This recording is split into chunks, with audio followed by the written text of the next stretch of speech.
untuk mengingat kata-kata terakhir ayahnya ketika dulu terdengar sebelum ia pergi. Kemudian sambil memegang keris Siamang Tunggal, Mat Jenin mengingat dan mengucapkan kata-kata terakhir ayahnya. Disinilah akhirnya keris Siamang Tunggal mengeluarkan cahaya yang sangat menyilaukan dan akhirnya membentuk bilah keris seutuhnya, keris Siamang Tunggal. Tiba-tiba muncullah Raja Bersiong nih guys. Melihat Raja Bersiong muncul, Mat Jenin dengan kesal dan marah langsung menyerang Raja Bersiong. Perkelahian sengit pun terjadi. Raja Bersiong dengan tongkat saktinya mampu menahan serangan-serangan Mat Jenin nih guys, dan Mat Jenin pun berhasil dikalahkan. Dan ketika Mat Jenin ingin dibunuh oleh Raja Bersiong, muncullah Upin dan Ipin yang kemudian meraih keris Siamang Tunggal dan melemparkan keris itu ke arah tubuh Raja Bersiong. Raja Bersiong pun berteriak kesakitan. Namun tiba-tiba tongkat sakti milik Raja Bersiong berubah menjadi seekor reriang yang bercahaya. Bisa dibilang inilah ratunya para reriang nih guys, yang kemudian terbang menempel di mahkota Raja Bersiong, yang mengakibatkan Raja Bersiong menjadi bertambah kuat dan berubah menjadi sosok raksasa nih guys. Di saat yang genting tiba-tiba datanglah Mak Deruma dengan Mek Min bersama para bajak laut yang kemudian bersama-sama menyerang para pengawal-pengawal Raja Bersiong nih guys. Sementara itu Upin dan Ipin berhasil ditangkap oleh Raja Bersiong dan akan dilempar ke laut di bawah istana yang penuh dengan batu-batu tajam. Kemudian Mat Jenin meraih kembali keris Siamang Tunggal dan membaca kembali mantra sakti keris Siamang Tunggal. Tiba-tiba tubuh Mat Jenin mengeluarkan sinar dan berubah menjadi seekor kera siamang raksasa putih nih guys, dan berhasil menyelamatkan Upin dan Ipin.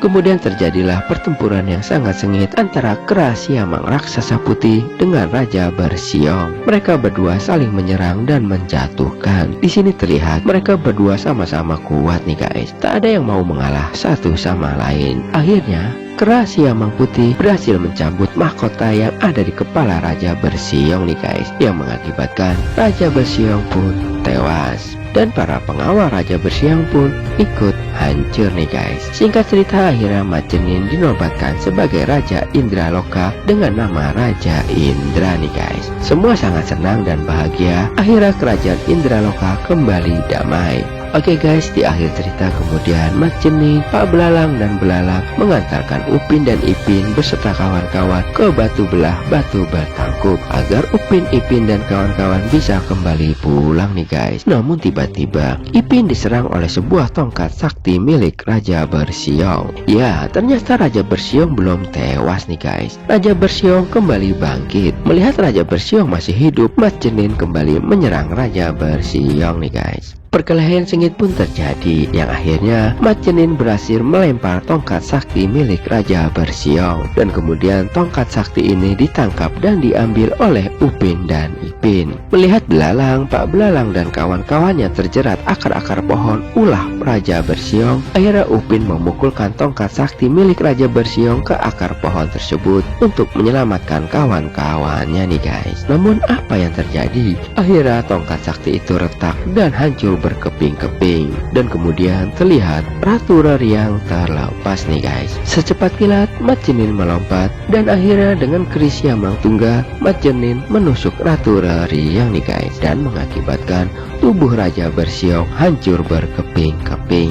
Dan akhirnya Raja Bersiong pun tewas. Mat Jenin kemudian berterima kasih kepada Upin, Ipin dan kawan-kawan karena telah membantunya merebut kembali kerajaan Indraloka. Mat Jenin pun kemudian memeluk Upin dan Ipin nih guys. Suasana haru dan sedih pun mewarnai perpisahan mereka. Mat Jenin berjanji bahwa suatu hari nanti mereka akan dipertemukan kembali. Kemudian Mat Jenin memberikan keris Siamang Tunggal kepada Upin dan Ipin untuk diserahkan kembali kepada Tok Dalang nih guys. Dan akhirnya Upin, Ipin dan kawan-kawan kembali pulang. Selesai. Gimana guys? Seru bukan film petualangan Upin, Ipin dan kawan-kawan nih guys? Jangan lupa like dan subscribe karena Rojali akan bahas terus film-film yang pastinya seru dan menegangkan ya guys. Kalau nggak seru dan nggak menegangkan, nggak akan Rojali bahas. See you next time. Dadah, bye-bye.